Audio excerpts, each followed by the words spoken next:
Number 1 ambition రాష్ట్రం కింద ఆంధ్రప్రదేశ్ అవతరించిందండి. ఆంధ్ర ప్రజలు మనం సిగ్గుపడాలి. ఈ విషయం నాకు కూడా తెలియదు. మలేషియా సాఫ్ట్వేర్ ఎంప్లాయీస్ తిరగడానికి వచ్చానమాట ఇండియా నుంచి. సో అందులో చాలా రాష్ట్రాల వారు ఉన్నారు. నేను మాట్లాడుతూ బీహార్ దగ్గరికి వచ్చేసరికి జోకులు వేసుకుంటే మీదే నా అంబిషన్ రాష్ట్రం అన్నాను. అంటే మీ అన్న ఇప్పుడు మేము కాదన్న నా అంబిషన్ మీరన్నా అన్నారు. సౌత్ ఇండియా ఎప్పుడు టాప్లో ఉంటుందో కేరళ నెంబర్ 1లో ఉంటుంది. అవునన్నా కేరళ నెంబర్ 1లో ఉంది, కానీ ఆంధ్రప్రదేశ్ లేదన్నా ఒకసారి చెక్ చేయను అంటే గవర్నమెంట్ వెబ్సైట్లో చూపించారు. చూడగానే షాక్ అయ్యాను. ఫస్ట్ అబ్బాయికి సారీ చెప్పాను. ఏంటి చాలా సిగ్గుపడుతున్నాను, ఎందుకంటే నేను చదువు కోసం 200 వీడియోలు చేశానండి. ప్రతిరోజు చదువు ఎంత ఇంపార్టెంటో చెప్తాను.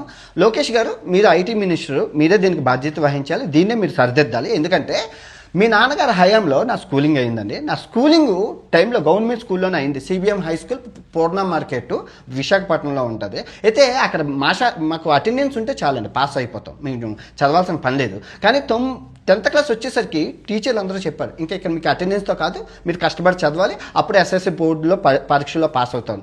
మా సెక్షన్లో మేము అందరం బాగా చదివే వాళ్ళు ఉన్నామని, అందులో ఉన్న లెక్కల మాస్టర్ లోకానంద మాస్టర్ గారు, కృపానంద మాస్టర్ గారు వాళ్ళ ఫ్రెండ్స్తోని ప్రైవేట్గా ఒక ట్యూషన్ పెట్టి ఫ్రీగా మా పిల్లల్ని, బాగా చదివే పిల్లలందరినీ, అంటే ఇక్కడ ఉన్న క్వాలిటీ ఎడ్యుకేషన్ సరిపోవట్లేదని ఎక్స్ట్రాగా ట్యూషన్ పెట్టి మమ్మల్ని బాగా షైన్ చేసి రుద్దడం ద్వారా మేము 10th క్లాస్ వితౌట్ ఫెయిల్తో పాస్ అయ్యి ఉత్తీర్ణత సాధించానండి, మంచి మార్కులు.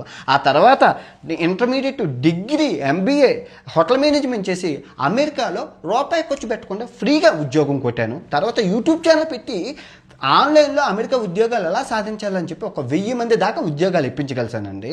తల్లి నా అంబిషన్, మా తండ్రి నా అంబిషన్, తమ్ముడు నా అంబిషన్, వాళ్ళు పెట్టుబడి నా మీద పెట్టాను. కట్టిక పేదరికంలో పథకాలు తీసుకుంటూ వచ్చిన నేను నా దరిద్రాన్ని చదువు, అక్షర జ్ఞానంతో పైన పడేసి హ్యాపీగా ఉన్నానండి. ఒక విద్య లేనివాడు ఇంత పశువు. మీకు తెలుసు కదండి ఎడ్యుకేషన్ వాల్యూ. మీ నాన్నగారు అమెరికాలో మిమ్మల్ని చదివించారు. ఎడ్యుకేషనల్ మినిస్టర్గా నెక్స్ట్ ఇయర్ మనం ఈ స్థానంలో ఉండకుండా చేస్తారని కోరుకుంటూ సెలవు తీసుకున్నాను. ఎందుకంటే పవర్ఫుల్ పవన్ కళ్యాణ్ గారు, చాలా అనుభవజ్ఞులైన చంద్రబాబు నాయుడు గారు, మీరు మీ ఆధ్వర్యంలో ఈ కూటమి ప్రభుత్వంలో నెక్స్ట్ ఇయర్ మనం ఈ స్థానంలో ఉండకూడదండి. ఎందుకంటే సౌత్ ఇండియన్ ఎంత కందుకూరి వీరేశలింగం గారు పుట్టిన గడ్డ, మనం ఈ స్థానంలో మనం ఉండకూడదు.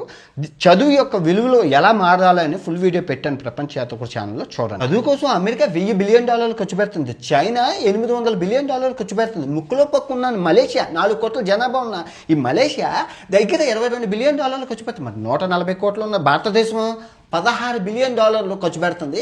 అది కూడా అధికారులు చేతులు తరిపి వచ్చేసరికి ఎంత ఉంటుందో తెలుసు. పక్కనున్న థాయిలాండ్, మలేషియా మనకన్నా ఎక్కువ ఖర్చు పెడుతున్నాయి. చిన్న చిన్న దేశాలు ఏంటని. ఇప్పుడు డేటా సెంటర్ వచ్చేటప్పుడు దాని విలువ నేను చెప్పాను వీడియో, డేటా సెంటర్ కోసం. ఇప్పుడు ఆ డేటా సెంటర్లో ఉద్యోగం రావాలంటే చదువు ఉండాలి కదా. చదువుకోవాలంటే ఆ దేశం ముందుకెళ్ళాలంటే చదువుకోవాలి.